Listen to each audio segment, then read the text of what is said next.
Hello বন্ধুরা, news of Bengal YouTube চ্যানেলে আপনাদের সকলকে জানাই স্বাগতম।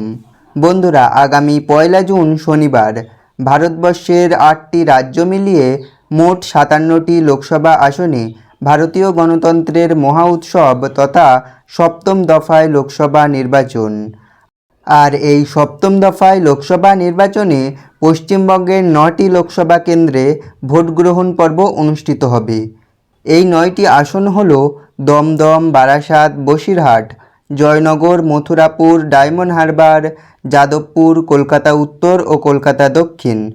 এই 9টি আসনের মধ্য থেকে 2019 সালের লোকসভা নির্বাচনে 9টি আসনই পেয়েছিল তৃণমূল কংগ্রেস।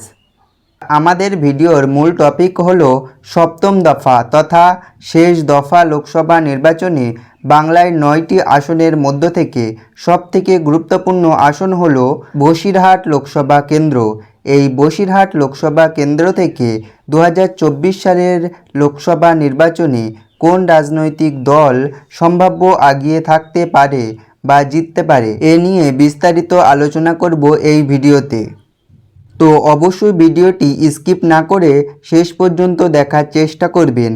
আর 2024 সালের ভারতের লোকসভা নির্বাচন সম্পর্কে খুঁটিনাটি আপডেট পেয়ে যেতে আমাদের চ্যানেলটিকে সাবস্ক্রাইব করে রাখবেন ও ভিডিওটি ভালো লাগলে একটি লাইক দিতে ভুলবেন না।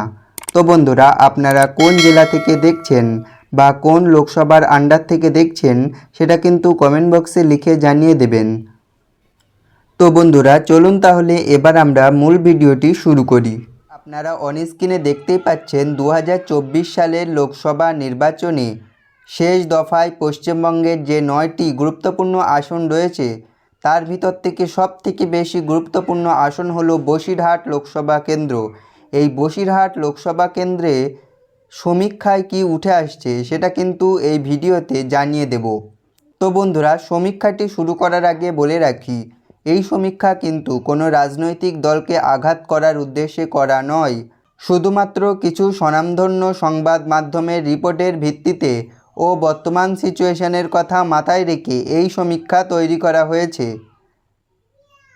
তো বন্ধুরা, চলুন তাহলে দেখে নেওয়া যাক 2024 সালের লোকসভা নির্বাচনে বসিরহাট লোকসভা কেন্দ্রে তৃণমূল কংগ্রেসের তরফ থেকে প্রার্থী করা হয়েছে হাজী নুরুল ইসলামকে এবং ভারতীয় জনতা পার্টির তরফ থেকে মনোনীত প্রার্থী হয়েছেন শ্রীমতী রেখা পাত্র এবং সিপিআইএমের তরফ থেকে প্রার্থী করা হয়েছে নিরপদ সরকারকে। এই বসিরহাট লোকসভা কেন্দ্রে 2019 সালে কেমন ফলাফল ছিল সেটা কিন্তু এক নজরে দেখে নিই। 2019 সালের লোকসভা নির্বাচনের ফলাফলে জিতেছিলেন কিন্তু তৃণমূল কংগ্রেস।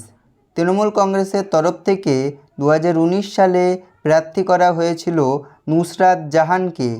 তিনি কিন্তু ভোট পেয়েছিলেন 7,82,078টি এবং সে ভোটের লিড দিয়েছিল 3,50,369টি। তার ভোট পার্সেন্ট ছিল 54.56% এবং ভারতীয় জনতা পার্টির তরফ থেকে প্রার্থী করা হয়েছিল সায়ন্তন বসুকে। তিনি কিন্তু ভোট পেয়েছিলেন 4,31,709টি এবং তার ভোট পার্সেন্ট ছিল 30.12% এবং এক জাতি পার্টির তরফ থেকে প্রতিদ্বন্দ্বিতা করেছিলেন কাজী আব্দুর রহিম। তিনি কিন্তু ভোট পেয়েছিলেন 1,04,183টি। তার ভোট পার্সেন্ট ছিল 7.27% এবং কমিউনিস্ট পার্টির তরফ থেকে প্রতিদ্বন্দ্বিতা করেছিলেন পল্লব সেনগুপ্ত। তিনি কিন্তু ভোট পেয়েছিলেন 68,316টি। তার ভোট পার্সেন্ট ছিল 4.77%। তো বন্ধুরা, এবার দেখে নেওয়া যাক 2024 সালের লোকসভা নির্বাচনে কোন রাজনৈতিক দল সম্ভাব্য জয়লাভ করতে চলেছে বা জিততে পারেন। এই বসিরহাট লোকসভা কেন্দ্র থেকে কিন্তু জিততে পারেন বিজেপি, অর্থাৎ বিজেপির তরফ থেকে যে হেভিওয়েট প্রার্থী করা হয়েছিল রেখা পাত্রকে, তিনি কিন্তু জিততে পারেন, এমনটাই সমীক্ষায় উঠে আসছে। তো বন্ধুরা, এই ছিল আজকের আপডেটটি ভালো লাগলে লাইক সাবস্ক্রাইব করতে ভুলবেন না। আবার দেখা হবে পরের ভিডিওতে। সকলকে ধন্যবাদ।